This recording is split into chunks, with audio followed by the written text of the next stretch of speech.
Ya, jamaah yang dirahmati oleh Allah Subhanahu wa taala. Insyaallah pada pagi hari ini kita akan memulai kajian rutin kita, yaitu kajian yang diselenggarakan oleh MT Al-Ukhwah, yaitu kajian tentang kitab Al-Kabair karya Syekh Imam Zahabi rahimahullah. Insyaallah kajian kita pada pagi hari ini akan dibimbing langsung oleh Al-Ustaz Dr. Firanda Anirja Hafizahullah Ta'ala. Kami selaku panitia dari Masjid Al-Ukhwah akan membacakan beberapa poin atau tertib serta adab. Untuk yang pertama, mohon username menggunakan nama asli atau nama yang mudah dikenali. Sedangkan kita juga memperbaiki niat kita ikhlas karena Allah Subhanahu wa taala, dan kita juga mengamalkan adab dalam majelis ilmu. Untuk akhwat, mohon video dalam posisi off atau dimatikan. Diharapkan untuk jamaah untuk menyiapkan alat tulis agar ilmu yang disampaikan oleh Ustaz dicatat.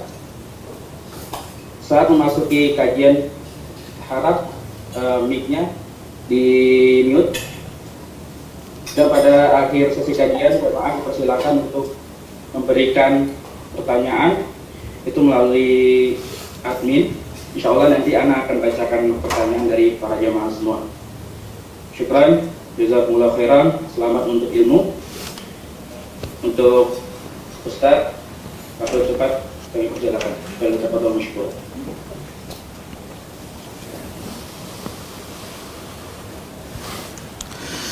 Bismillahirrahmanirrahim. Assalamualaikum warahmatullahi wabarakatuh.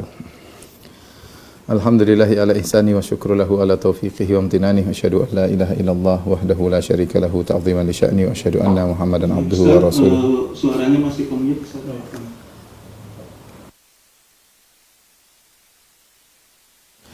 Bismillahirrahmanirrahim. Assalamualaikum warahmatullahi wabarakatuh. Alhamdulillahi ala ihsani wa syukru lahu ala taufiqihi wa amtinani. Asyhadu an la ilaha illallah wahdahu la syarika lahu ta'ziman li sya'ni. Wa asyhadu anna Muhammadan abduhu wa rasuluhu da'ila ridwani. Allahumma salli alaihi wa ala alihi wa ashabihi wa ikhwani. Para jamaah Majelis Taklim Masjid Al-Ukhwah yang dirahmati oleh Allah Subhanahu wa taala, begini para pemirsa yang dirahmati oleh Allah Subhanahu wa taala. Kita masih melanjutkan bahasan kita dari Al-Kabair, dosa-dosa besar, karya Al-Imam Adz-Dzahabi Asy-Syafi'i rahimahullahu ta'ala, ya. Dan kita berharap dengan mengenal dosa-dosa ini bisa kita tinggalkan. Kita ingin bertemu dengan Allah Subhanahu wa taala dengan dosa seminimal mungkin, ya. Karena yang membuat problem dalam kehidupan kita di dunia, demikian juga di alam barzakh, apalagi di padang mahsyar, adalah dosa-dosa. Ini membuat problem bagi kita. Karena seorang mumpung masih dalam alam kehidupan berusaha untuk menghindarkan dirinya dari dosa-dosa besar, dan kalau dia terjerumus segera dia bertobat kepada Allah Subhanahu wa taala. Dosa besar yang berikutnya al-kabirah ar-rabi'ah wa thalathun, dosa besar ke-34, yaitu al-khiyanah. Al-khiyanah, berkhianat, ya, berkhianat. Allah Subhanahu wa taala berfirman, la takhunullaha war rasula wa takhunu amanatikum wa antum ta'lamun. Itu ya ayyuhalladzina amanu la takhunullaha war rasul. Wahai orang yang beriman, janganlah kalian mengkhianati Allah dan mengkhianati Rasulullah. Wa takhunu amanatikum, dan kalian mengkhianati amanah-amanah yang diamanahkan kepada kalian, wa antum ta'lamun, sementara kalian mengetahui, ya. Kita tahu bahwasanya khianat adalah akhlak yang sangat buruk, ya. Akhlaknya orang munafik, ya. Wa idza tumina khan, kalau diberi amanah maka berkhianat, ya. Terlebih lagi ketika berkhianat kepada Allah dan Rasulnya, ya. Berkhianat kepada amanah-amanah yang dibebankan. Maka seorang berusaha menjauhkan diri dari segala bentuk khianat, baik kepada Allah, kepada Rasulnya, demikian juga berkhianat kepada sesama manusia. Ini adalah akhlak orang-orang munafikin. Makanya di akhir surat Al-Ahzab Allah Subhanahu wa taala menyebutkan model-model manusia terhadap khianat. Kata Allah Subhanahu wa taala, inna aradna al-amanata 'ala samawati wal ardi wal jibal fa abaina ay yahmilnaha wa ashfaqna minha wa hamalaha al-insan innahu kana zaluman jahula. Kata Allah, sesungguhnya kami paparkan amanah kepada langit, kepada bumi dan kepada gunung-gunung. Fa abaina ay yahmilnaha. amanah tersebut ternyata tidak mau dipikul oleh langit, bumi dan gunung. Wa ashfaqana minha, mereka khawatir tidak bisa menunaikan amanah tersebut. Wa hamalahal insan, dan amanah tersebut dipikul oleh manusia. Innahu kana zaluman jahula, dan ternyata manusia adalah suka berbuat zalim dan suka berbuat kejahilan. Setelah itu Allah sebutkan bagaimana sikap manusia yang memikul amanah tersebut. Ya, banyak di antara mereka yang zalim, banyak di antara mereka yang jahil.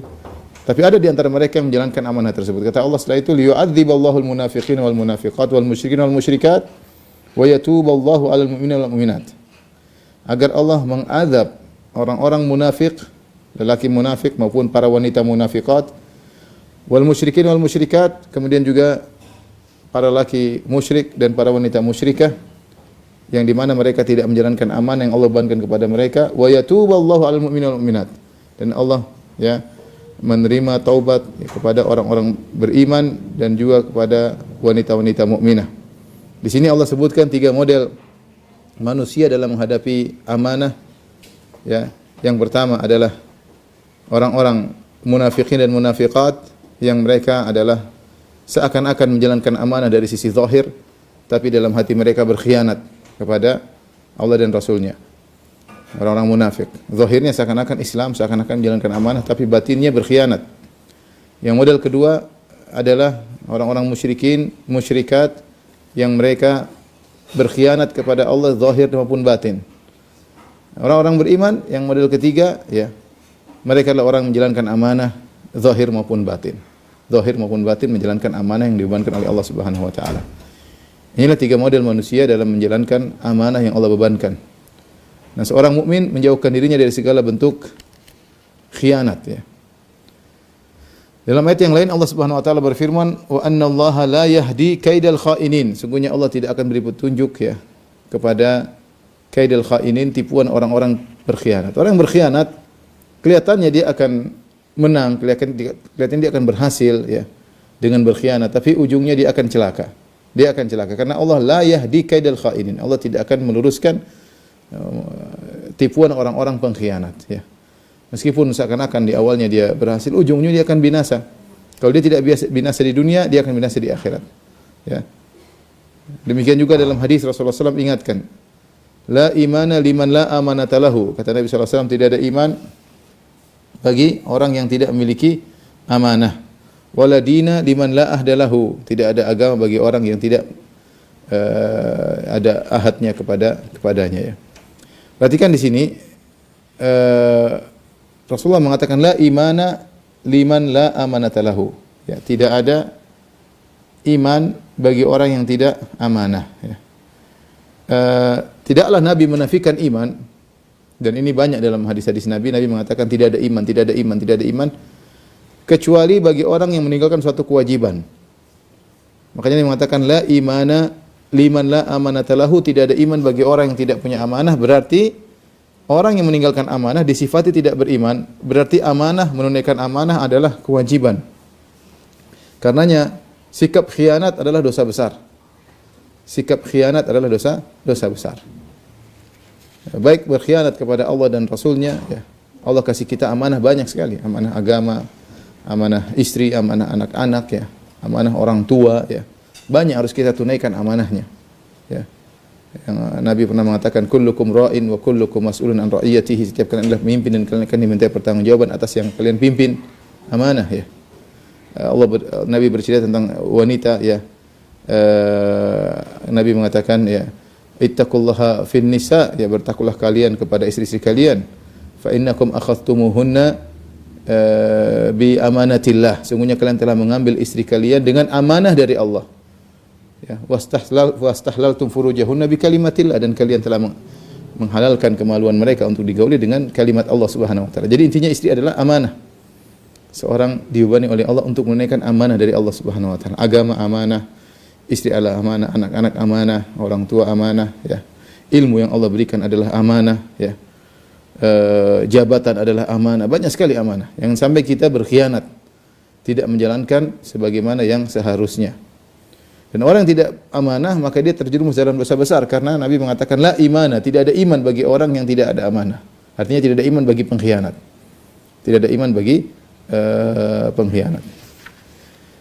Dan ditekankan lagi oleh Nabi sallallahu alaihi wasallam bahwasanya khianat adalah sifat orang munafik.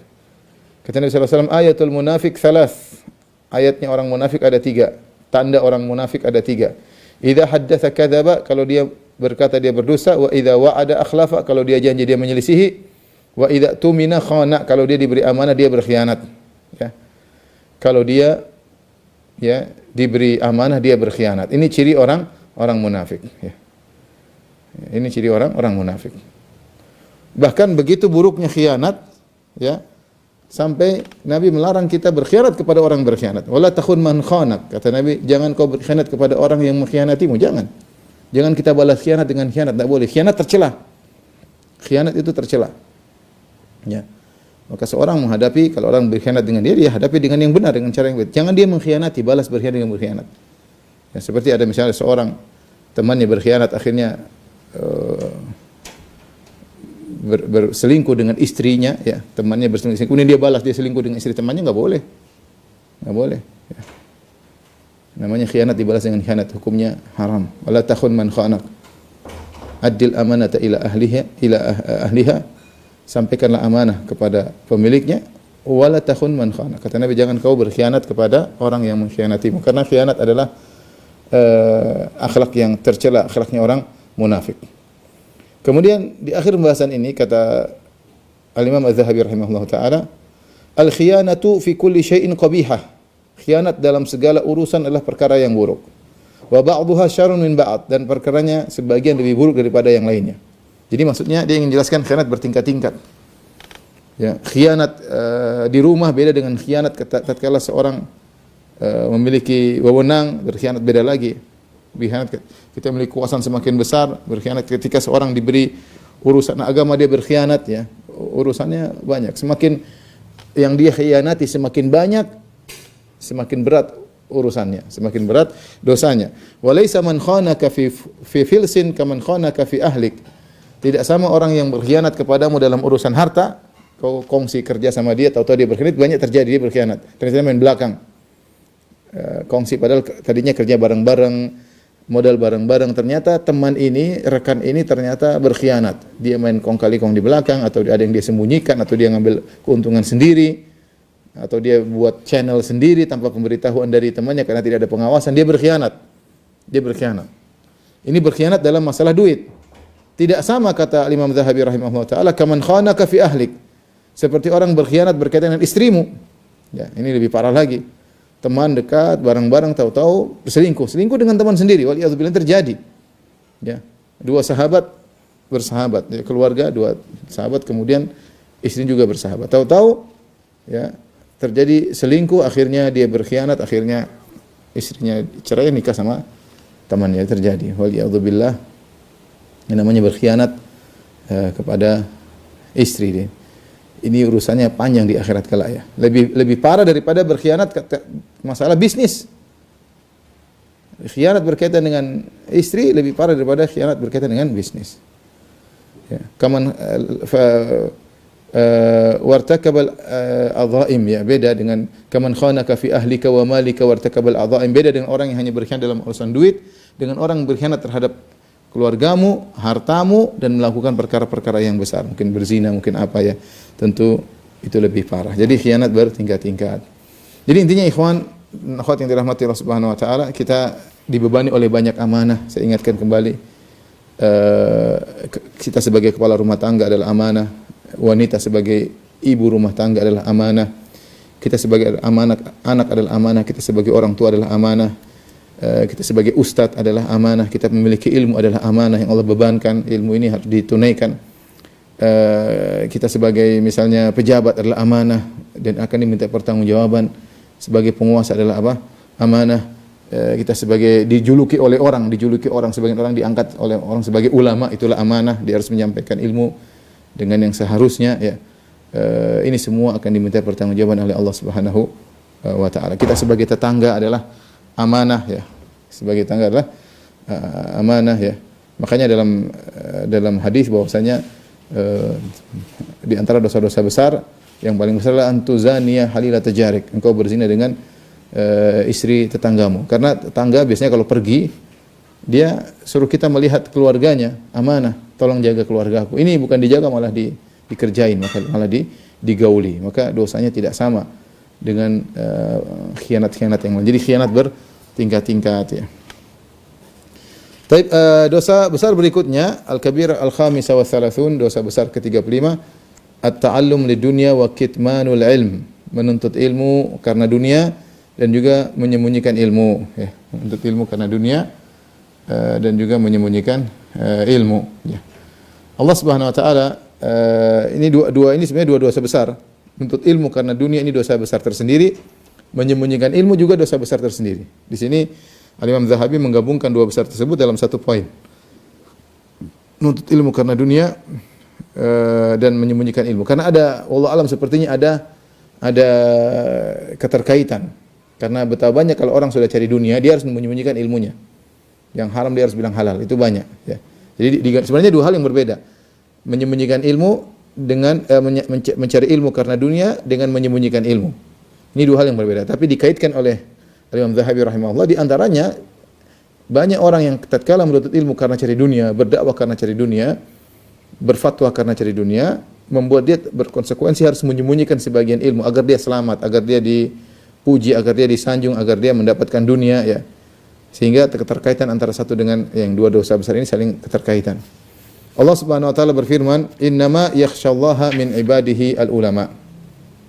Sungguhnya yang takut kepada Allah dari hamba-hambanya adalah para ulama ya. Ya, sungguhnya ilmu yang benar adalah ilmu yang mengantarkan seorang semakin takut kepada Allah Subhanahu wa taala. Makanya Imam Ibnu Qayyim rahimahullah menyebutkan kalau ilmu dimiliki oleh seorang tidak membuat dia semakin takut, ya, famadkhul, berarti dia niatnya bermasalah, ya. Setiap ilmu yang tidak menambahkan rasa takut kepada Allah Subhanahu wa taala, maka berarti ilmunya terkontaminasi, niatnya terkontaminasi, pasti tidak benar niatnya. Sebagaimana disebutkan dari Ibnu Abbas, al-ilmu khasyatullah, namanya ilmu itu takut kepada Allah Subhanahu wa taala.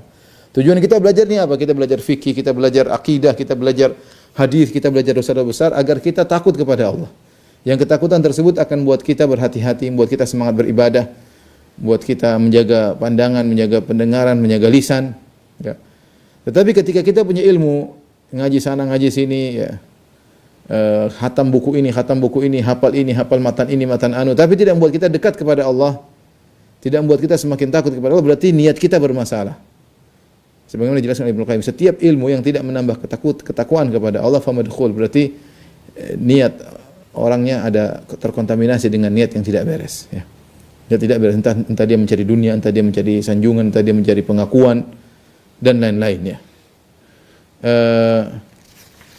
Makanya Al-Imam Az-Zahabi membuka dosa ini dengan berkata, qala Allah Ta'ala innama yakhsyallaha min ibadihi ulama. Yang takut kepada Allah hanyalah orang-orang yang berilmu. Nah, ini peringatan bagi kita para pemirsa sekalian. Kita sering ikut kajian baik secara offline maupun secara online. Mari kita renungkan diri kita. Setelah kita ngaji sebulan, 2 bulan, setahun, 2 tahun, adakah peningkatan iman kita? Adakah peningkatan? Adakah peningkatan dalam semangat ibadah kita? Adakah peningkatan dalam amal soleh kita? Adakah kita semakin berbakti kepada orang tua? Adakah kita semakin berbakti kepada suami? Adakah kita semakin menghargai istri? Adakah kita semakin perhatian sama anak-anak? Ataukah kita semakin sombong, semakin angkuh? Kita sekali-sekali kita screen diri kita, ya. Kita introspeksi diri, muhasabah. Ya. Kalau ternyata kita sering menuntut ilmu tapi tidak menambah ketakwaan, kita ada masalah berarti. Segera kita perbaiki diri sebelum terlambat. Jangan terpedaya kita punya ilmu yang banyak. Ilmu bukan sekedar wawasan. Kalau wawasan orang Yahudi lebih hebat daripada kita. Orang Yahudi juga berilmu. Mereka pakar-pakar ilmu, tapi mereka tidak amalkan. Ya. Mereka tidak amalkan. Mereka justru mencari dunia dengan ilmu. Makanya setelah itu Al-Imam Zahabi membawakan ayat tentang ulama-ulama Yahudi. Kata Allah Subhanahu wa taala, "Innal ladzina yaktumuna ma anzalna minal bayyinati wal huda min ba'di ma bayyanahu lin-nasi fil kitabi ulaika yal'anuhumullahu wa yal'anuhumul la'inun." Sungguhnya orang-orang yang menyembunyikan apa yang kami turunkan dari petunjuk dan penjelasan dan petunjuk. Setelah kami jelaskan kepada manusia fil kitab di Taurat atau kitab-kitab suci yang lainnya, mereka sembunyikan padahal sudah dijelaskan dalam kitab suci, ulaika yal'anuhumullah wa yal'anuhumul la'inun. Mereka adalah orang-orang yang dilaknat oleh Allah dan dilaknat oleh orang-orang dilaknat oleh para pelaknat. Ini ayat ini sebenarnya turun kepada ahlul kitab. Ahlul kitab maksudnya ulama Yahudi yang mereka berilmu. Tapi mereka menyembunyikan ilmu mereka karena cari dunia. Maka tadi saya bilang tadi digandengkan. Banyak orang yang begitu. Dia mau bilang haram enggak berani. Sudah diundang di televisi misalnya ada nonton rame-rame, apa hukum ini, dia enggak berani bilang haram. Enggak berani. Seakan-akan membolehkan. Apa hukum K-pop? Seakan-akan boleh. Subhanallah. Saya sedih melihatnya betul. Saya sedih. Sementara misalnya dinonton oleh misalnya ratusan ribu orang atau jutaan orang, ya kalau kita tahu itu hukumnya haram, bilang haram. Tentu bisa dengan cara uslub yang baik, metode yang baik, tapi kesimpulan harus tahu, kesimpulannya haram. Jangan sampai kita membuat samar suatu hukum hanya karena kita mencari dunia, tidak ingin ditinggalkan oleh masyarakat, ya, tidak ingin dicela oleh masyarakat, sehingga kita menyembunyikan ilmu. Akhirnya yang haram kita bilang halal. Yang haram kita bilang halal. Ya. Itu sifat orang-orang Yahudi.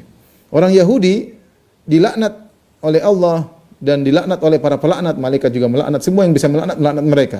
Kenapa? Karena ilmu yang mereka sembunyikan sangat fatal, mengakibatkan kekufuran yang sangat banyak ya. Seandainya orang ulama Yahudi ketika itu mengatakan bahwasanya Muhammad SAW sudah termaktub dalam Taurat, maka orang akan beriman. Sudah banyak orang masuk Islam, mungkin sedunia sudah mayoritas ya. Tapi mereka yang mulai menutupi bahwasanya Nabi Muhammad SAW termaktub dalam Taurat, sifat-sifatnya mereka tutupi. Dampaknya apa? Dampaknya kekufuran muncul. Dampaknya ditiru oleh ulama-ulama Nasara, akhirnya juga semua tertutupi. Akhirnya mayoritas orang-orang kafir lebih banyak daripada orang kafir, lebih mayoritas daripada orang beriman. Lihat dampak yang mereka lakukan gara-gara menyembunyikan ilmu, kelihatannya sepele tapi ini sangat fatal. Maka Allah mencela mereka, innalladzina yaktumuna ma anzalna minal bayyinati wal huda. Orang-orang menyembunyikan apa yang telah kami turunkan berupa petunjuk dan berupa penjelasan al-bayyinat, penjelasan dan petunjuk. Min ba'di ma bayyana linnas, padahal kami sudah jelaskan bagi manusia fil kitab, di kitab suci maupun Taurat maupun Injil ya. Apa nasib mereka? Ulaika yal'anuhumullah, mereka dilaknat oleh Allah, dijauhkan dari rahmat Allah, wa yal'anuhumul la'inun, dan semua pelaknat mereka. Kalau hewan bisa melaknat, hewan akan melaknat mereka. Malaikat melaknat mereka. Yang bisa mereka terlaknat. Makanya mereka diberi gelar al-maghdub alaihim, dimurkai oleh Allah. Punya ilmu disembunyikan. Ya. Dan itu sifat-sifat orang Yahudi, ya. Mereka wa yashtaruna bihi thamanan qalila. Mereka dengan menyembunyikan ilmu, dengan mengarang-arang ayat, mereka yashtaruna bihi thamanan qalila, mendapatkan secercah dunia yang sedikit, ya. Maka hati-hati. Kemudian firman Allah juga, innalladzina yaktumuna ma anzalallahu minal kitab. Sungguhnya orang yang menyembunyikan apa yang Allah turunkan. Terutama dia sembunyikan bukan karena apa? Lagi perlu untuk dikasih tahu, dia sembunyikan. Lain halnya kalau seorang menyembunyikan karena orang tidak pantas untuk tahu. Misalnya seorang anak kecil hanya tentang masalah perceraian, kita enggak usah jawab, masih kecil tanya perceraian misalnya. Enggak nyambung. Ya. Seorang masih baru belajar, kemudian belajar tentang ilmu i'rab yang tinggi, nahwu sharaf, ini bilang enggak, kita sembunyikan. Kenapa? Bukan karena dia tidak pantas untuk mengatakan, belum pantas ya. Tapi kalau suatu ditanya padahal masyarakat perlu tahu, kita sembunyikan, hati-hati. Hati-hati. Bagi saya pribadi dan juga kepada para dai, waspada. Jangan mengikuti keinginan masyarakat. Akhirnya kita menghalalkan yang haram bilang haram. Ya akhi, amanah Allah akan tanya pada hari kiamat kelak. Anda menyembunyikan ilmu karena mencari secercah dunia. Dunia bukan cuma duit, dunia juga popularitas dunia. Pujian manusia juga dunia. Anda tahu haram, Anda diam-diam aja. Ya.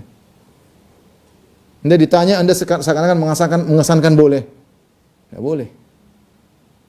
Ini sifat orang-orang Yahudi, sifat ulama-ulama Yahudi. Ya.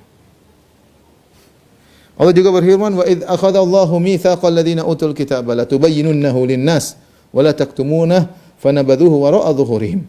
Ketika Allah mengambil perjanjian orang-orang yang telah diberikan Taurat, ya, yaitu para ulama Yahudi dan yang lainnya, tubayyinunnahu lin-nas. Kalian benar-benar akan menjelaskan ini semua kepada manusia, wala taktumuna, dan kalian tidak menyembunyikannya. Fanabadhuhu wara'a dhuhurihim. Lantas mereka buang perjanjian tersebut di belakang mereka. Mereka tidak pedulikan. Jadi yang membuat mereka menyembunyikan ilmu karena dunia. Saya katakan dunia itu bukan cuma fulus, bukan cuma duit, bukan cuma dolar, bukan cuma rupiah. Di antaranya sanjungan, penghormatan, ingin dicium tangan oleh masyarakat, ingin diundang ke sana ke sini. Yang penting dia menyenangkan. Itu semua dunia. Seorang bicara yang hak, bicara yang benar. Ya, orang mau suka nggak suka itu urusan Allah. Ya, tapi sampaikan dengan uslub yang terbaik, dengan metode yang terbaik, tapi yang hak harus disampaikan hak. Jangan disembunyikan. Jangan disembunyikan. Allah Subhanahu wa taala Nabi sallallahu alaihi wasallam bersabda, wa qala Nabi sallallahu alaihi wasallam, "Man ta'allama ilman mimma yubtagha bihi wajhullah la yata'allamuhu illa liyusiba bihi aradan minad dunya lam yajid arfal jannati yaumal qiyamah." Barang siapa menuntut ilmu yang seharusnya ilmu tersebut adalah untuk mencari wajah Allah, harus ikhlas. Ini ilmu agama harus ikhlas. La yata'allamu, namun dia tidak belajar kecuali liyusiba bihi aradan minad dunya, tapi ternyata dia belajar agama untuk mencari dunia. Lam yajid arfal jannah yaumal qiyamah, maka dia tidak akan mendapatkan aroma surga pada hari kiamat kelak. Ini hukumannya berat. Karena in arfal jannah la yujadu min masirati kadza wa kadza, karena aroma surga itu bisa dicium dari arah perjalanan jauh sekali, sudah kecium. Ya. Ini dia bahkan tidak mencium. Kalau aroma surga saja tidak kecium, apalagi masuk, enggak mungkin. Ya. Maka ini ancaman yang sangat berat ya bagi orang-orang yang menuntut ilmu, bagi kita, bagi para dai, bagi para penuntut ilmu. Ikhlaskan niat ya. Jangan untuk ilmu, saya untuk ilmu biar saya bisa ngalahin si fulan. Saya ingin pulang, saya ingin punya gelar master atau doktor untuk saya tunjukkan kepada masyarakat untuk supaya mereka mengakui saya. Enggak, kita jangan niat seperti itu. Kita niat karena Allah Subhanahu wa taala, ya. Ya, ingin disanjung, ingin diakui, enggak, kita niatnya bukan itu. Niat untuk ilmu karena Allah. Kita ini bodoh. Banyak ilmu tidak kita belajar agar kita mengangkat kebodohan dari diri kita. Sungguh indah perkataan Imam Ahmad, al-ilmu la ya'diluhu syai' idza saluhatin niyyah. Imam Ahmad, ilmu itu tidak ada yang bisa menandinginya jika penuntutnya niatnya lurus. Kaifa salahun niyyah, bagaimana cara niat yang baik, kata Imam Ahmad, yanwi raf'al jahli an nafsihi wa an ghairihi. Ketika dia menuntut ilmu, dia berniat agar menghilangkan kebodohan dari dirinya dan dari orang lain, ya. Dia sendiri bodoh, ya. Dan dia niatkan untuk ilmu, dia berdakwah untuk menghilangkan kebodohan dari dirinya dan dari orang lain. Bukan dia menuntut ilmu untuk mencari jabatan, untuk mencari sanjungan, untuk mencari pengakuan. Itu semua adalah niat-niat duniawi. Niat-niat duniawi. Saya ingatkan, duniawi itu bukan cuma fulus ya. Duniawi terkadang popularitas, kadang sanjungan, kadang penghormatan. Ya, bisa jadi seorang penampilan biasa saja, penampilan sederhana, tapi niat dia ingin disanjung, niat dia ingin dipuji ya. Niat dia ingin heboh, semua orang biar memandang dia ya. Allah Maha tahu dengan isi hati manusia. Seorang waspada ya. Kita tidak menuduh orang, tapi kita memperingatkan diri kita sendiri, waspada. Waqad marra an Abi Hurairah radhiyallahu ta'ala anhu, telah lalu hadis dari Abu Hurairah radhiyallahu anhu fi thalathatil ladzina yushabuna ilan nar, tentang 3 orang yang digeret dimasukkan dalam api neraka jahanam. Ya, siapa ahaduhum atau ahadihim alladzi yuqalu lahu, salah satunya adalah yang dikatakan kepadanya innama ta'allamta liyuqal alim wa qad qil. Ya. Ketika diingatkan seorang alim dihadirkan, diberikan nikmat-nikmat yang Allah berikan kepada dia, kecerdasan, pandai membaca ayat, menghafal hadis, pandai berorasi, hebat ya. Maka Allah bertanya, "Wa ma amilta fiha?" Apa yang kau lakukan dengan kenikmatan yang aku berikan kepadamu? Perhatikan, dia berkata, "Ta'allamtu ilmah wa 'allamtuhu." Ya Allah, aku belajar ilmu dan aku mengajarkannya karena Engkau. "Wa qara'tu fikal Qur'an." Dan aku baca Al-Qur'an karena Engkau ya Allah. Allah berkata, "Kadzabta," kau dusta. "Innama ta'allamta," sungguhnya kau belajar ilmu agama liyuqal alim, supaya kau dikatakan orang alim. Wa qad qil, dan telah dikatakan. Jadi ternyata ingin disebut orang alim itu tujuan duniawi. Jadi ini saya ingatkan kembali lagi. Duniawi itu bukan cuma sekedar duit ya, bukan. Ingin diakui, ingin disanjung, ingin dikatakan orang alim, dikatakan orang hebat, dikatakan hafiz, dikatakan, ini semua tujuan duniawi. Kalau orang bergelari tanpa kita niatkan, enggak apa-apa, enggak ada urusan. Sebagian orang haji dipanggil haji, ya kita enggak pengen haji untuk dipanggil Pak Haji, enggak. Orang panggil kita Pak Haji, Haji Firanda, ya sudah, biarin aja. Tapi bukan itu tujuan kita untuk hajian, jangan. Ya. Bukan itu tujuan kita. Oleh karenanya seorang waspada ya.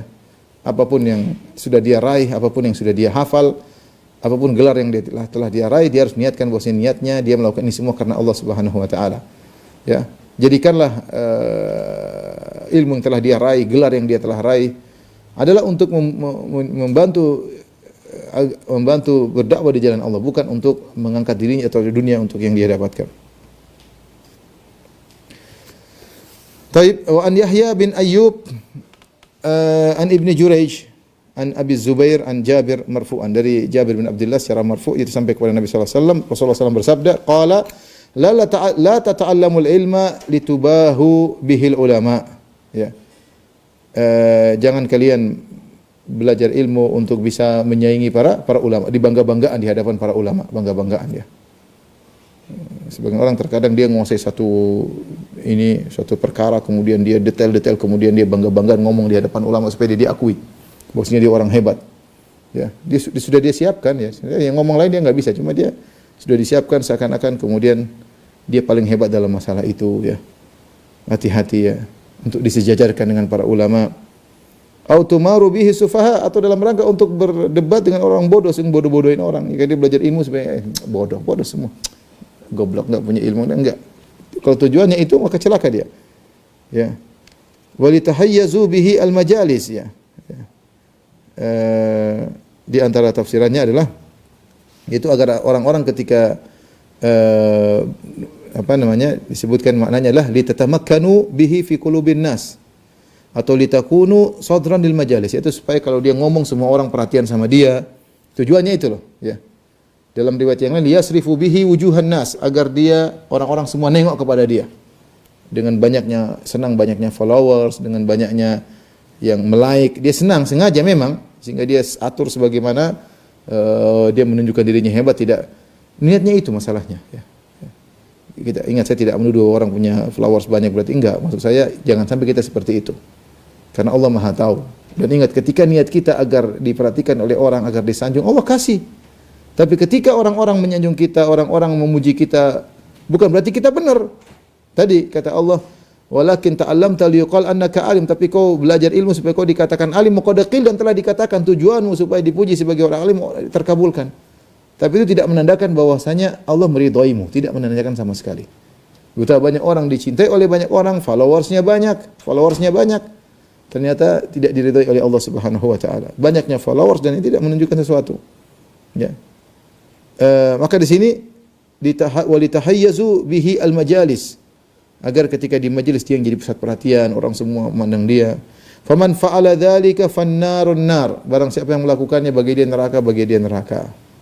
Mengerikannya. Ini contoh seorang menuntut ilmu karena dunia. Dunia tadi disebutkan oleh Nabi sallallahu alaihi wasallam pertama untuk bangga-bangga di depan para ulama, untuk menunjukkan saya juga hebat. Ya, bukan cuma kalian saja ulama, saya juga orang alim, baru pulang dari luar negeri, baru pulang dari Timur Tengah. Saya juga punya ilmu. Untuk menunjukkan bahwasanya dia hebat. Ini sudah niat salah. Yang kedua, untuk goblok-goblokin orang, debat orang untuk goblok-goblokin orang, ya subhanallah. Niatnya sudah enggak benar, maka kalau orang menjelaskan kesalahan enggak ada masalah, jelaskan baik-baik, tapi tujuannya untuk supaya diakui dia paling cerdas, yang lainnya goblok. Nah, ini juga niatnya enggak benar. Yang ketiga, supaya dia srifa bihi wujuhan nas, agar orang semua perhatian sama dia. Jadilah buah bibir, jadilah dia terkenal, followersnya banyak lainnya. Allah kasih. Dia bikin tim untuk membuat dia semakin terkesan wow, ya padahal tidak seperti itu. Membuat kesan berlebih-lebihan tentang dirinya dan dia sengaja hal tersebut. Waliyadzubillah fannarun nar, maka neraka baginya. Maka hadis ini peringatan kepada kita bahwasanya ternyata ada yang masuk neraka, ada ustaz masuk neraka. Ada mujahid masuk neraka, ada donatur masuk neraka, ada ustaz masuk neraka.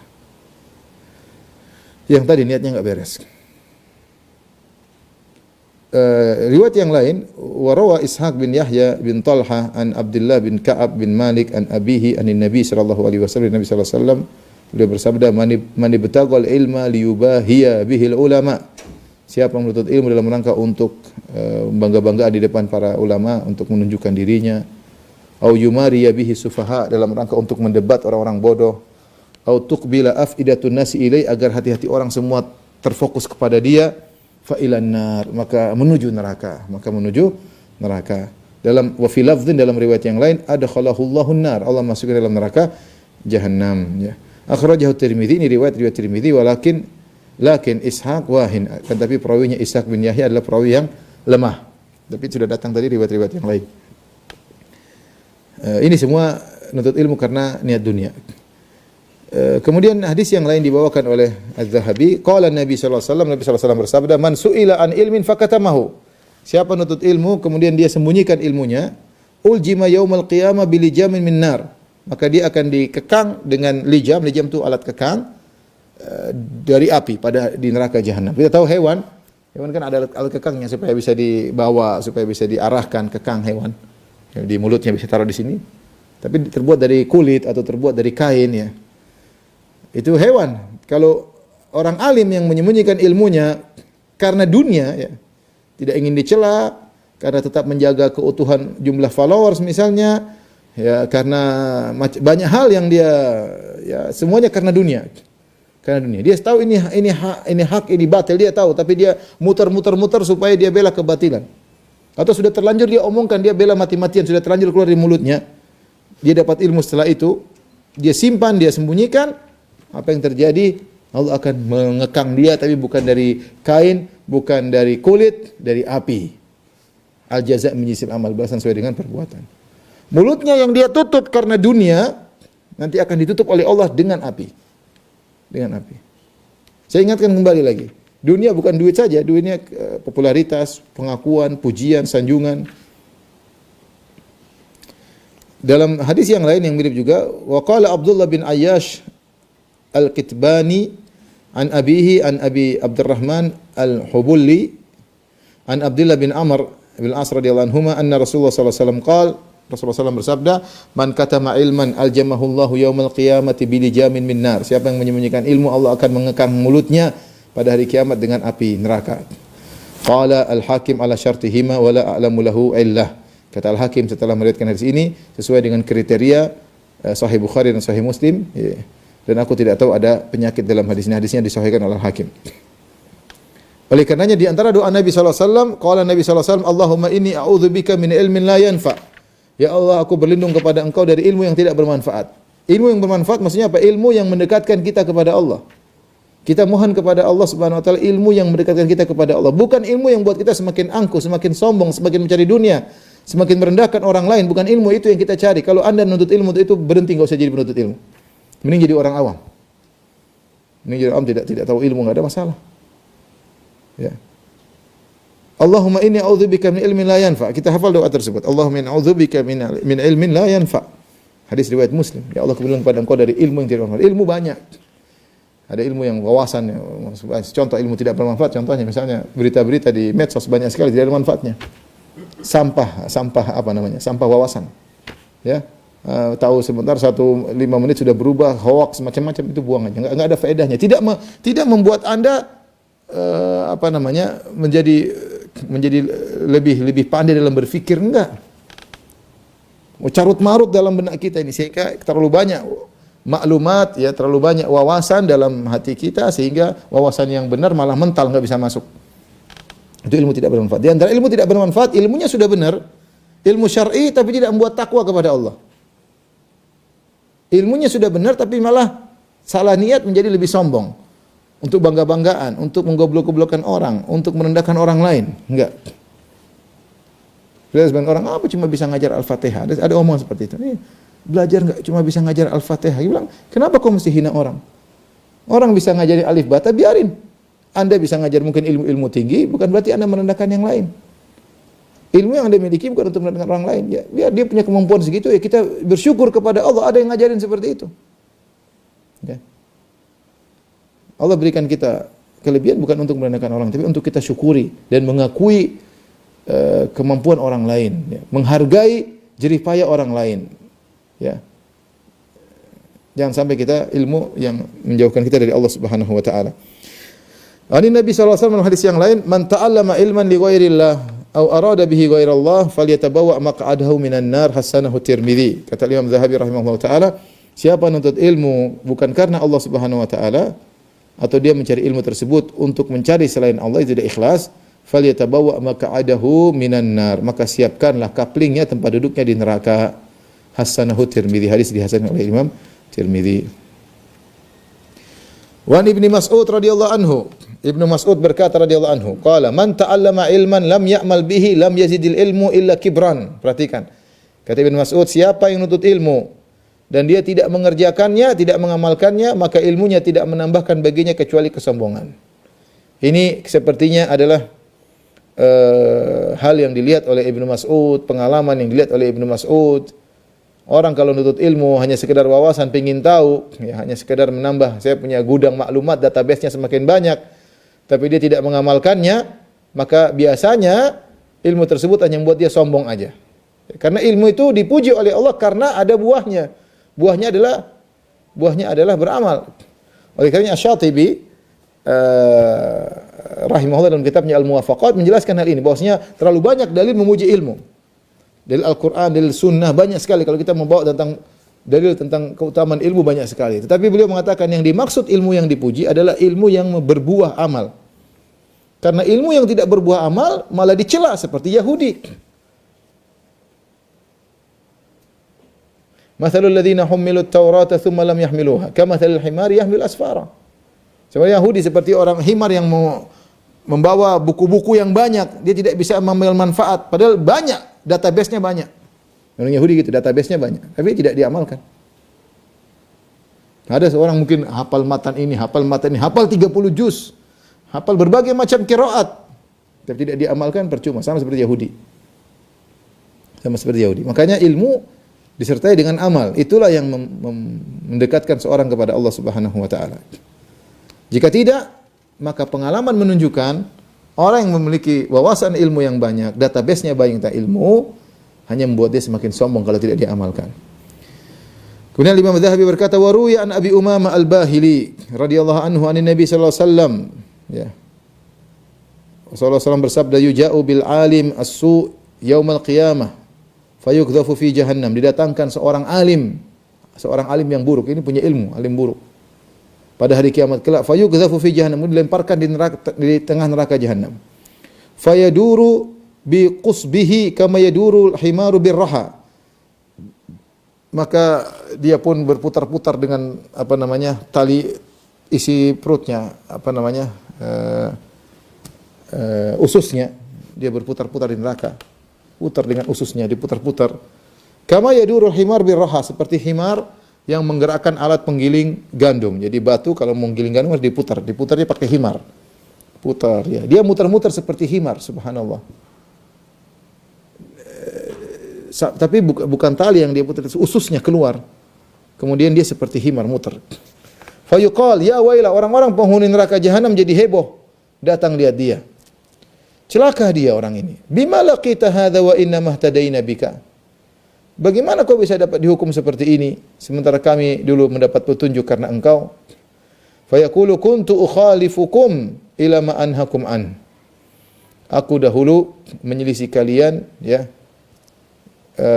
dengan apa yang aku larang kalian ya. Jadi dalam ini hadis masyhur dalam riwayat yang lain, yaitu seorang mengatakan dulu kuntu amurukum ya wala atih ya. Wa anhaakum an syai' wa atih. Dulu aku melarang kalian dari suatu perkara namun aku mengerjakannya. Dan dulu aku memerintahkan kalian untuk melakukan suatu perkara, kalian mengerjakan, aku meninggalkannya. Ini contoh orang yang alim tapi dia tidak komitmen dengan ilmunya, tidak dia amalkan, maka dia disiksa dalam neraka jahannam wal iyadzubillah ya. Makanya Allah 3 ayat yang menakutkan bagi para dai. 3 ayat tersebut, yang pertama, lima taquluna ma la taf'alun kabura maqtan indallahi an taqulu ma la taf'alun. Ya, kenapa kalian mengucapkan apa yang tidak kalian kerjakan? Sungguh besar kemurkaan Allah atas ucapan yang kalian tidak kerjakan. Jadi nyuruh-nyuruh orang namun di sini tidak mengerjakan. Waliyadzubillah, ini perkara yang mengerikan bagi para dai, para penuntut ilmu yang suka share-share, hati-hati. Ayat yang kedua, atamuruna an-nasa bil birri wa tansawna anfusakum wa antum tatluna al-kitab afala taqilun. Apa kalian menyuruh orang untuk berbuat kebajikan? Wa tansawna anfusakum, sementara kalian melupakan diri kalian sendiri. Ya. Afala ta'qilun, tidak kalian berfikir, nyuruh-nyuruh orang, kalian sendiri tidak melakukannya. Demikian juga perkataan Nabi Syuaib, wa ma uridu an ukhalifakum ila ma anhakum an. In uridu ilal islah mastata'tu. Ya, dan aku tidak ingin menyelisihi apa yang aku larang, aku selisih, aku tidak ingin. Ya. Jadi seorang berusaha ketika dia menyampaikan, dia komitmen untuk menjalankan apa yang dia sampaikan. Kalau ternyata dia berusaha kemudian dia terjatuh, terjerumus, namanya manusia. Ya, maka dia beristighfar, bertobat kepada Allah Subhanahu wa taala. Tapi sejak awal dia sampaikan tapi dia sengaja menyelisih, ini masalah. Ya. Inilah nasib orang tersebut. Dia berilmu, gudang ilmu, masuk neraka. Putar-putar seperti himar. Ya, seperti Yahudi punya ilmu tapi tidak dimanfaatkan. Dia seperti ini. Merintah orang dia tidak kerjakan, melarang orang dia malah melakukan. Qala Hilal bin Al-Ala, talabul ilmi syadid. Berkata Hilal bin Ala, talabul ilmi syadid. Nuntut ilmu itu berat, perlu perjuangan. Benar, perlu perjuangan, sabar, nyatat ya. Duduk kajian, bukan kajian cuma ketawa-ketiwi, kajian yang benar-benar butuh pemahaman, perhatian. Wa hifdzuhu asyaddu min talabihi. Nuntut ilmu sudah susah, menghafalkannya lebih sulit lagi. Butuh murajaah ulang-ulang, diulang-ulang, dihafal-hafal, lebih berat daripada sekedar mencari ilmu. Wal amalu bihi asyaddu min hifdzihi. Kemudian mengamalkannya lebih berat daripada sekedar menghafalkannya. Menghafal orang susah memang, tapi mengamalkannya lebih sulit lagi. Wassalamatu minhu asyaddu minal amal bihi, dan selamat dari menyelisihi ilmu tersebut lebih berat lagi daripada mengamalkannya. Berat ya. Seorang sudah mengamalkannya, menyampaikannya, dia bisa selamat, jangan sampai dia menyelisih apa yang dia sampaikan, itu lebih berat lagi. Terutama kita katakan para dai yang menyuruh kepada manhaj salaf, apa yang dia sampaikan, apa yang mereka sampaikan semuanya kebenaran. Berat bagi mereka untuk mengamalkannya, tapi harus mereka sampaikan. Maka harus banyak istighfar, harus banyak bertobat kepada Allah, ya, dan meminta taufik dari Allah Subhanahu Wa Taala agar bisa mengamalkan apa yang telah disampaikan. Tapi kita lanjutkan dosa yang ke-36, al-mannan, ngungkit-ngungkit, ya, ini ngungkit-ngungkit pemberian. Allah Subhanahu Wa Taala berfirman, la tubtilu shadaqatikum bil manni wal adza.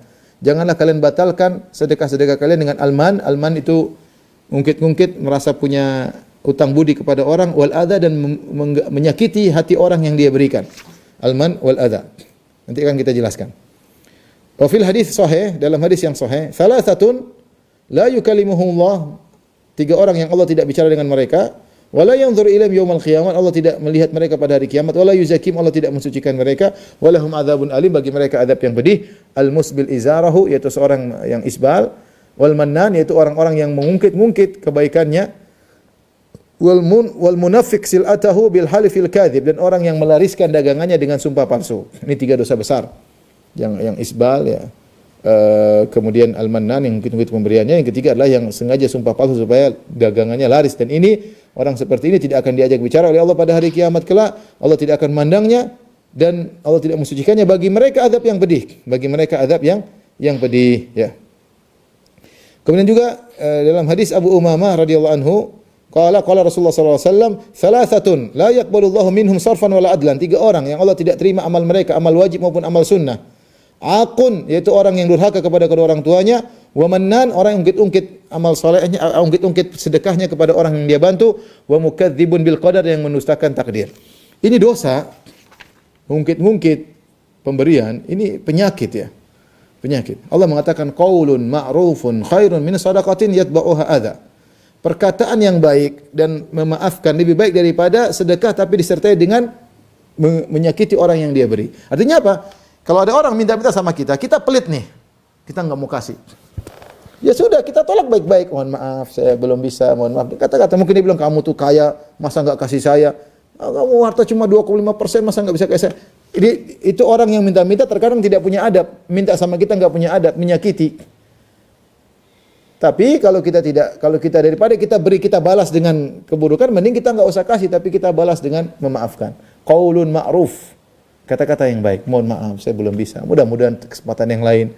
Wa maghfirah, maafkan dia. Mungkin cara dia minta tidak sopan, tidak pakai adab, tidak pakai prosedur, tidak pakai proposal misalnya. Ini orang kok enggak menghargai, minta-minta. Maafkan aja. Kalau kamu enggak mau kasih, mending tolak dengan cara baik-baik ya. Dengan cara baik-baik. Tidak perlu, daripada kamu kasih, khairun min shadaqatin yatba'uha, daripada kau kasih sedekah terus kau sertakan dengan menyakiti orang tersebut. Manusia, iblis senantiasa berusaha untuk menggoda kita. Menggoda kita ketika tatkala kita ingin bersedekah dengan niat riya. Dia buat masuk ke dalam hati sehingga kita kalau sedekah riya selesai, enggak ada nilainya. Atau kita ikhlas, kita sedekah ikhlas, tapi setelah kita ikhlas kita bersedekah, iblis mulai mengganggu kita agar kita alman, kita menyebutnya ngungkit-ngungkit. ngungkit-ngungkit. Ini juga membatalkan sedekah kita. Mau sedekah 1 miliar, 2 miliar, kita bantu orang, kamu saya yang bantu, kamu yang hilang langsung semuanya. Ini penyakit, hati-hati. Seorang ketika bersedekah, jangan sampai sedekah itu bukan ibadah yang ringan, ibadah yang berat. Siapa di antara kita tidak suka dengan duit? Kita semua enggak suka duit. Apalagi cari duitnya susah misalnya. Ngeluarkan 500 ribu, kasih orang 1 juta, 2 juta berat, apalagi miliar. Maka kalau kita sudah sedekah, ini sembunyikan, jaga berat-berat, jaga benar-benar, jangan sampai hancur lebur. Ya. Makanya menjaga amal soleh tetap diterima lebih berat daripada agar bisa beramal. Ya, menjaganya lebih berat. Di antaranya orang sudah bersedekah, jangan sampai sedekahnya batal. Apa yang bisa membatalkan sedekah? Meskipun dia sedekahnya ikhlas. Apa yang bisa membatalkan sedekahnya? Di antaranya adalah alman. Alman itu ngungkit-ngungkit. Ngungkit depan orangnya. Kamu, saya yang bantu kamu dulu. Alah. Ngungkit depan orangnya. Dan itu membuat dia sakit hati. Ya. Kelaziman ya, mengungkit-ungkit depan dia atau dengan isyarat mata, isyarat wajah yang dipahami dari orang yang kita bantu tersebut bahwasanya dia ungkit-ungkit. Dia membuat kita suruh dia merasa berutang budi kepada kita. Jadi ikhwan, sedekah yang terbaik adalah Anda bersedekah kemudian Anda lupakan. Jangan pernah merasa saya punya utang budi sama dia, jangan. Ini penyakit menimpa kita semua. Kita bersedekah kita kemudian merasa utang budi sama dia. Dia punya utang budi sama kita. Artinya kita berikan budi baik dan dia punya utang budi sama kita. Kita merasa dia punya utang budi sama kita. Ini penyakit. Itu namanya kita merasa al-minnah. Al-mannan yaitu orang yang merasa engkau punya utang budi sama saya. Itu namanya al-mannan. Asy-Syaikh Sa'di rahimahullah dalam tafsirnya mengatakan, ini tidak boleh. Kenapa? Karena apa yang kau sedekahkan itu semua dari Allah Subhanahu wa taala. Allah hanya nitipkan lewat kamu. Bagaimana kemudian kau bisa merasa dia utang budi sama engkau? Tidak boleh. Ibaratnya misalnya saya supir, majikan saya ngantar 100 juta, kemudian saya kasih orang ini dari majikan 100 juta, saya kasih terus saya bilang kamu utang budi sama saya. Salah besar. Ini duit bukan punya kamu. Kamu hanya sekedar supir ngantarin duit. Yang beri anugerah adalah bos kamu kepada orang ini. Jangan sampai sang supir kemudian mengatakan, ingat ini uang dari saya, kamu utang budi sama saya. Ini namanya man. Tidak pantas bagi seseorang. Kemudian setelah dia bersedekah, kemudian dia ingin agar orang itu merasa punya utang budi sama dia. Ini penyakit ya ikhwan, hati-hati. Saya ingatkan diri saya pribadi, ingatkan kepada ikhwan kalau akhwat, ibu-ibu kalau sering bersedekah, hilangkan penyakit itu. Jangan kita kasih duit, kita merasa orang itu supaya punya hutang budi sama kita. Itu alman, itu membatalkan pahala ibadah kita, pahala sedekah kita. Tidak boleh. Atau kita ingin dia tunduk sama kita, ya.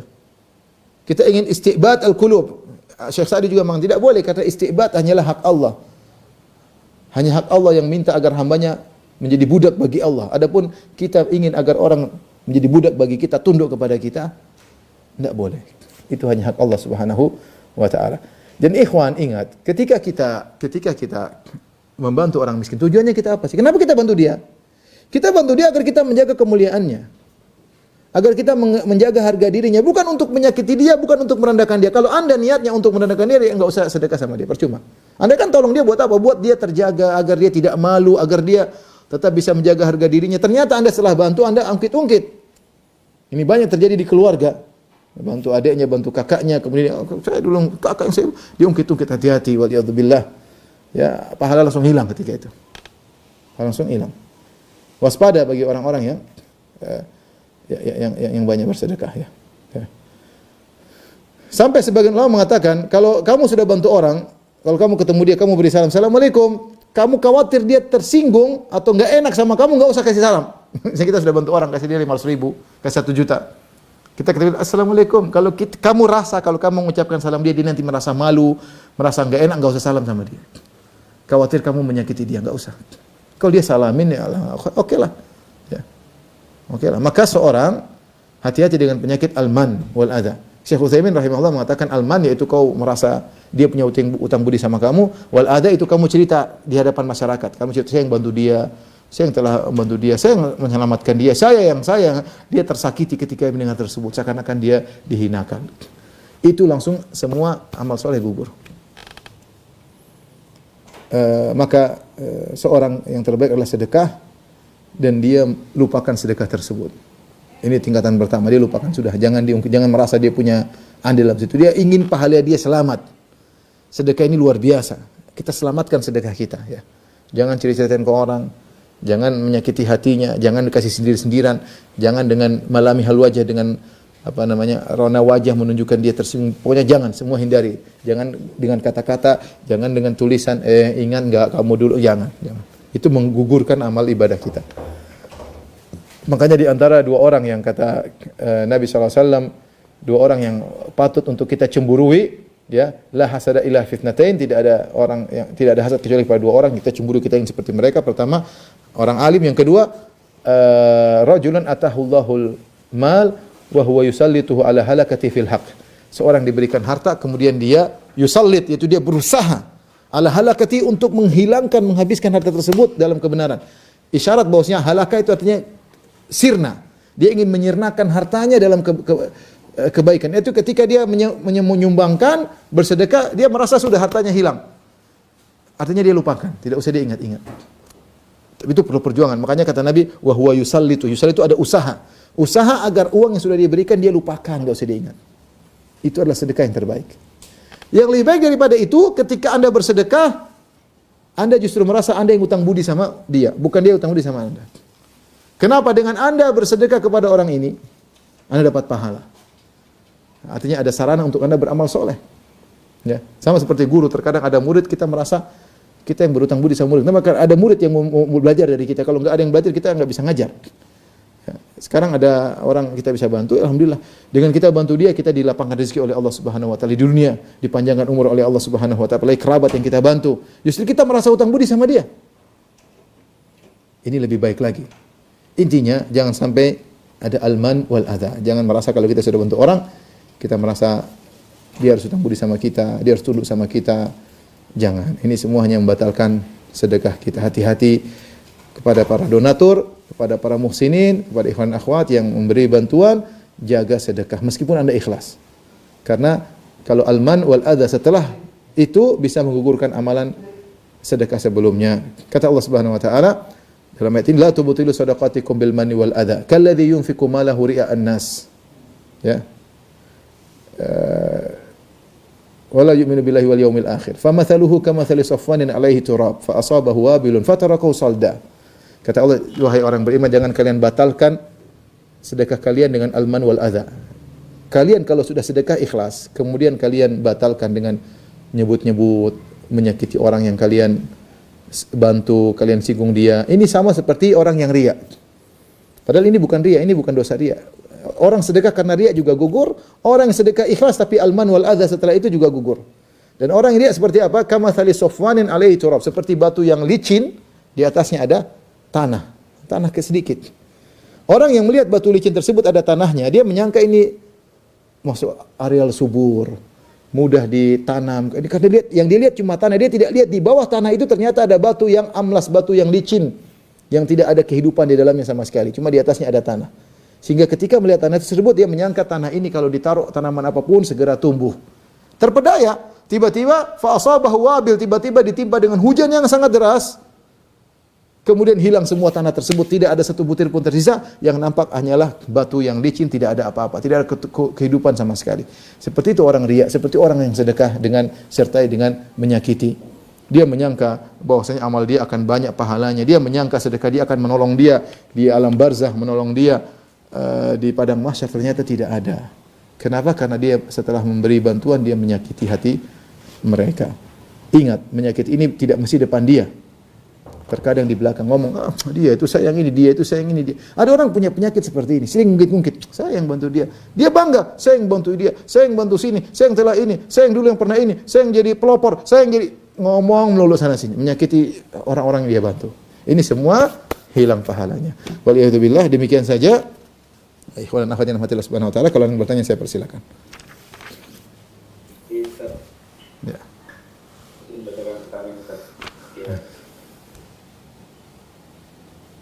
Bismillah, apakah termasuk ilmu dunia jika disembunyikan termasuk dosa besar, Ustaz? Ilmu dunia ya. Hadis-hadis yang datang adalah tentang ilmu akhirat ya. Karena mimma yubtaghu bihi Allah. Allah sudah ada syaratnya itu ilmu yang harus mencari wajah Allah Subhanahu wa taala. Kalau ilmu dunia memang kita cari untuk dunia. Kita cari untuk dunia ya. Wallahu alam bisawab ya. Yang sebaiknya kalau ilmu apapun ya meskipun dunia, kalau ada yang bertanya dan kita tahu itu ada manfaatnya untuk disebarkan, maka kita bersedekah dengan ilmu tersebut. Dengan ilmu bermanfaat sampaikan kepada masyarakat. Tidak perlu kita sembunyikan. Tapi zahir hadis yang kita bacakan tadi semua berkaitan dengan ilmu syar'i. Semuanya berkaitan ilmu apa? Ilmu syar'i ya. Wallahu a'lam bishawab. Assalamualaikum Ustaz. Waalaikumsalam. Apakah berdosa jika kita sudah menuntut ilmu agama lalu tidak memberitahu orang di sekitar kita apa yang kita pelajari? Apakah itu dosa? Sedangkan kita sendiri kadang belum mengamalkan sepenuhnya. Kita sudah menuntut ilmu tapi kita tidak kasih tahu orang. Yes.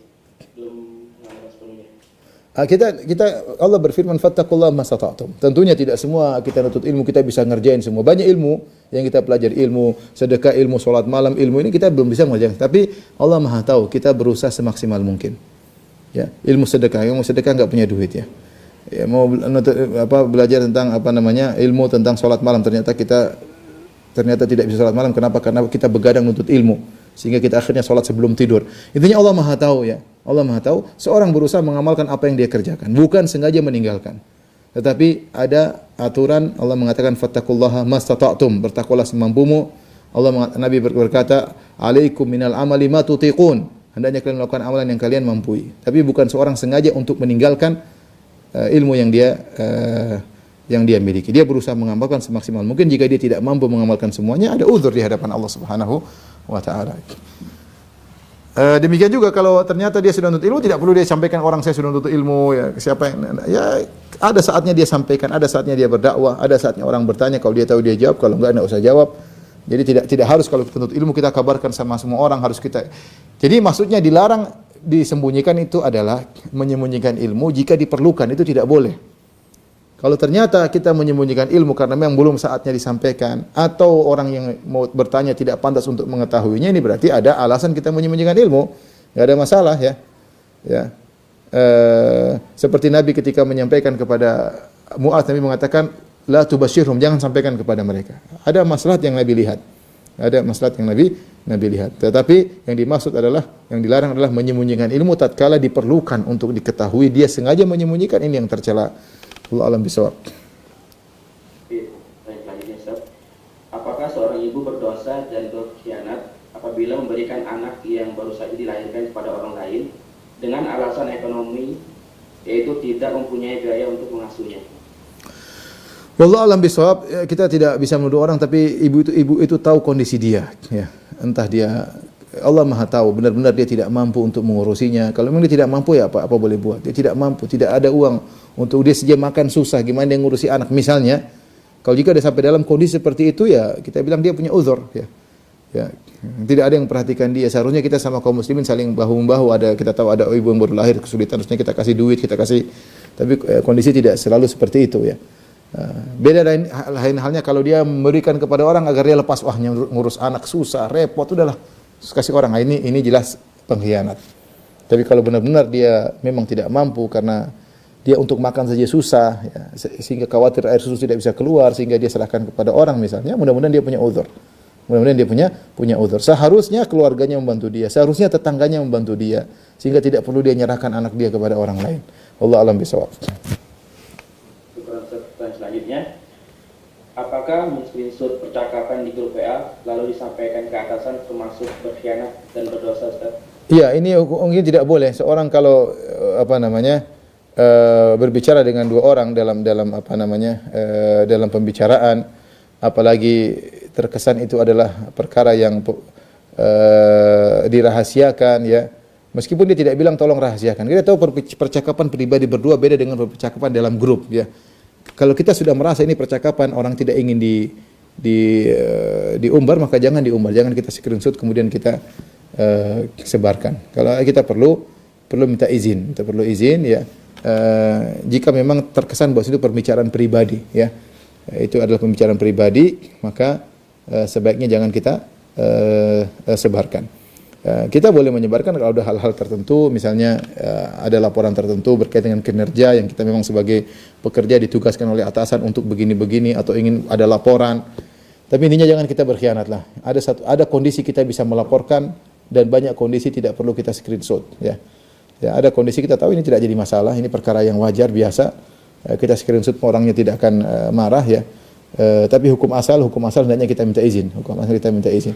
Adapun kita screenshot pembicaraan yang ini memberi mudarat kepada lawan bicara kita tahu ini pembicaraan pribadi antara kita dengan dia, ini janganlah. Ini kita bentuk khianat. Dia tidak berbicara begitu kecuali karena dia percaya sama kita. Sehingga terkadang ada candanya, terkadang mungkin dia ada kata-kata yang agak kotor misalnya, namanya dia menganggap kita teman dekat atau kita screenshot, kita umbar ke hadapan umum, tentu ini adalah sikap yang khianat ya. Kalau dia tahu kita bakalan screenshot, dia tidak akan berbicara dengan pembicaraan tersebut ya. Kecuali tadi ada hal tertentu ya berkaitan dengan kemaslahatan besar, tentunya ada aturan-aturannya. Wallahu a'lam bishawab. Pertanyaan selanjutnya, Ustaz. Assalamualaikum Ustaz. Kapan Ustaz mau izin bertanya? Saya sering kali marah kalau lagi minta anak-anak untuk sholat. Dikasih tahu malah tidak mendengarkan, padahal saya sudah minta dari mulai pelan-pelan hingga mengajak bareng-bareng. Sekali, 2 kali hingga 3 kali, tapi nggak jalan-jalan. Sampai sudah mepet waktu sholat, masih belum sholat juga. Saya jadi marah, saya sudah bilang, kamu itu apa? Sudah dituruti minta ini, itu dikasih, tapi ibu ayah cuma minta kamu sholat tepat waktu atau belajar yang baik. Tapi nanti aja terus. Apakah saya berdosa mungkin untuk pemberian kami selaku orang tua kepada anak-anak? Dan mohon tipsnya Ustaz. Bagaimana cara mendidik anak agar bisa dekat dengan Allah dan menjalankan ibadah dengan baik? Saya memiliki anak usia 10 tahun dan 7 tahun, tapi saya takut melihat mereka sudah kecanduan gadget dan game. Terima kasih Ustaz. Wallahu a'lam bishawab. Selama kita bukan merasa kita memberi minnah kepada anak, memberi nikmat kepada anak, tapi dalam rangka untuk perbaiki dirinya, jadi pembicaranya, nah ayah sudah berusaha ya, ayah ingin agar dia berubah. Makanya sebagian ulama membolehkan ini berlaku bukan hanya kepada ayah kepada anak, bahkan suami kepada istri juga, kalau memang ini dalam rangka bukan untuk menyakiti hati dia, tapi dalam rangka untuk mengingatkan dia. Ya, seperti mereka berdalil dengan hadis Nabi sallallahu alaihi wasallam, Nabi mengatakan, ya ma'syaran nisa tasaddaqna fa innakunna aktsara hatabi jahannam. Wahai para wanita, bersedekahlah karena kalian banyak penghuni neraka jahanam. Ada yang bertanya, "Lima ya Rasulullah, kenapa?"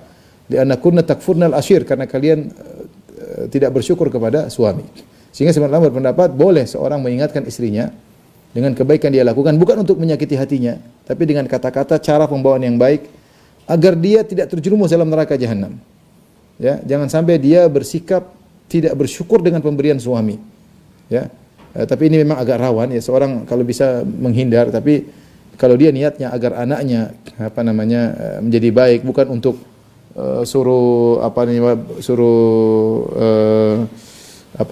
membalas kebaikan orang tua, maka mudah-mudahan tidak jadi masalah. Tapi niatnya bukan untuk menyakiti hatinya, bukan, tapi untuk agar dia sadar.